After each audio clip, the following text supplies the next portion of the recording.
Buenas noches, mi nombre es Fabián Fonseca. Escogí para mi actividad la teoría de las relaciones humanas. Primero, el comportamiento organizacional es una ciencia multidisciplinaria que busca estudiar el efecto que tienen los individuos, el medio ambiente y los grupos sociales en el comportamiento de las personas que componen la organización. El contexto socioeconómico. Esta teoría tuvo su origen en una época donde la economía se basaba en la industria, en la producción, alrededor de los años 1930 en Estados Unidos. Su principal precursor fue el psicólogo y sociólogo Elton Mayo. Las bases de esta teoría surgieron después de los experimentos que hizo este psicólogo en la fábrica de Hans Thor. Esto fue decisivo porque de allí surgieron los lineamientos para las bases de esa teoría. Esta teoría criticó seriamente a la teoría clásica por fijarse netamente en la tarea y a la teoría científica por basar sus estudios o su enfoque en la estructura. Otro aspecto que criticó, al igual retomando la teoría clásica, fue que ésta se basaba en el estudio de la organización formal y dejaba a un lado el estudio de la organización informal, es decir, esta organización que se formaba dentro de la organización por las relaciones sociales de los empleados. Una de las primeras empresas o industrias donde se empezó a aplicar los conceptos que dio esta teoría fue en las empresas dedicadas a la fabricación de equipamiento telefónico. La más emblemática, la fábrica de Alstom, donde efectivamente se hicieron los experimentos liderados por Elton Mayo. Esta era un complejo industrial inmenso que en sus picos de producción podía albergar hasta 45.000 trabajadores que se movilizaban en bicicleta por la instalación, para hacernos una idea de lo grande que era. También había un tren privado para la movilización de equipamientos, herramientas, personal dentro del complejo logístico. Entonces entendamos que sí era una fábrica muy importante para el momento.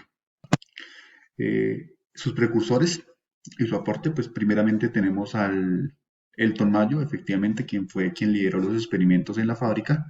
Estos experimentos consistían en, primero, generar dos grupos de trabajo para poder estudiar cómo reaccionaban o cómo se afectaba su productividad ante condiciones de iluminación distintas. Posteriormente se cambiaron y se estudiaron otros cambios en las condiciones laborales, como fue el horario de trabajo, las horas de trabajo fueron modificadas y los horarios para descanso. En cierto punto se permitió que estos trabajadores, objetos de estudio, pudieran definir su tiempo de descanso para poder estudiar cómo afectaba esto su productividad. Otro precursor fue Abraham Maslow. Él hizo un aporte muy importante con su pirámide de las necesidades humanas. Esto indica que cuando una persona logra satisfacer sus necesidades básicas, va generando otras necesidades de un rango mayor. Los principios de este modelo, el primero, tenemos la integración y el comportamiento social.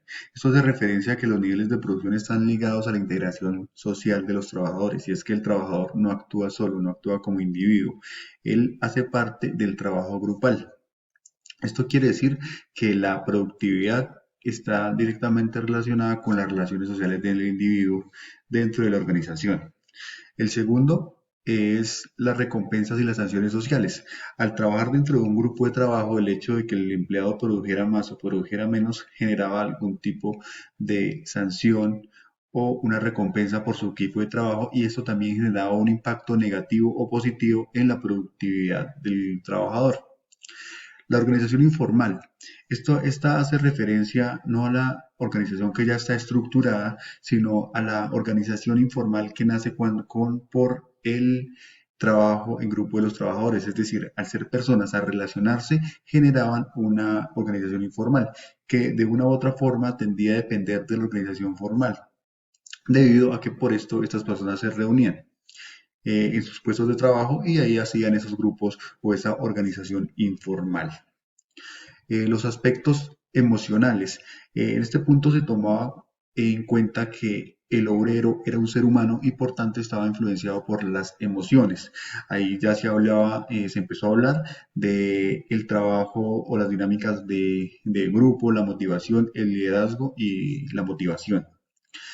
Los cargos, esta teoría o este modelo decía que la especialización de los cargos no era garantía de la eficiencia, puesto que muchos empleados tendían a cambiar de cargos, a cambiar de labor para, digamos que, solventar un poco la monotonía de los trabajos, de las actividades que hacían en la fábrica. Las herramientas de este modelo, primero tenemos la comunicación, el intercambio de información entre individuos y constituye uno de los pilares fundamentales en la organización social. La segunda es el liderazgo, es la influencia que tienen las personas de un grupo para enfocar los objetivos en común que tienen. La motivación, esta motivación trata más de la motivación interna, de la motivación psicológica que se puede generar una persona para que quiera conseguir los objetivos en común o que le sirven a la organización. Las dinámicas de grupo, que es la suma de los intereses del grupo social, y la organización informal, que es el estudio de la organización que está subyacente dentro de la organización formal, esa que nace por el hecho de ser grupos sociales y la interacción entre las personas dentro de la empresa. Los aportes del modelo. Primero, este modelo logró involucrar al ser humano como un elemento esencial de la organización. Empezó a ver a la misma como un sistema social. Propone y relaciona al grupo como un factor de productividad, lo que es muy importante hasta hoy en día.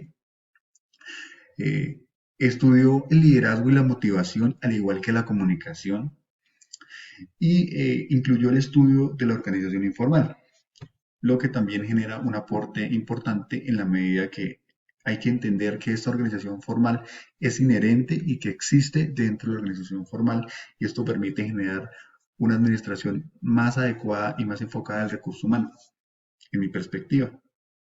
Este modelo también tuvo críticas. Los principales tenía un énfasis excesivo en la organización informal, que pues, ya se iba al extremo. Tenía una percepción utópica de la felicidad. Y esto es que veía al trabajador como un ser ingenuo y romántico. No contemplaba de una forma correcta y amplia la problemática o los problemas de la organización. Tenía la probabilidad de generar conflictos por las relaciones entre las personas, tenía una fuerte oposición al individualismo y se podría decir que buscaba de cierta forma la manipulación de las relaciones humanas. Desde mi punto de vista, eh, este modelo realmente sí generó un gran aporte a la administración por incluir al ser humano como un factor esencial.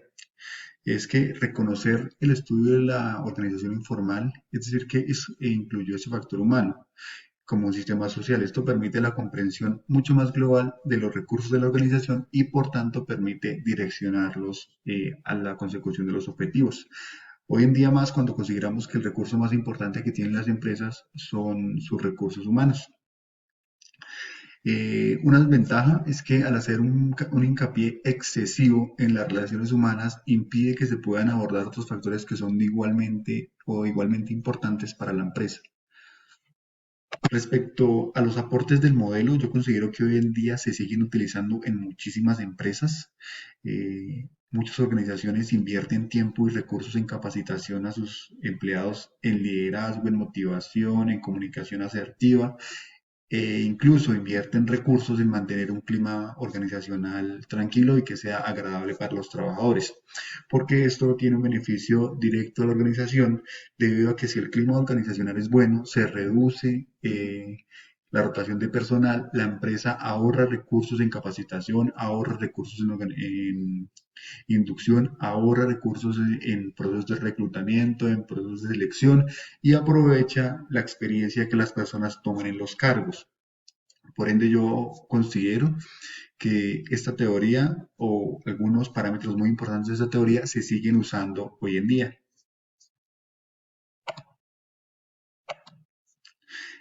Esta es la bibliografía que se consultó para la actividad. Muchas gracias.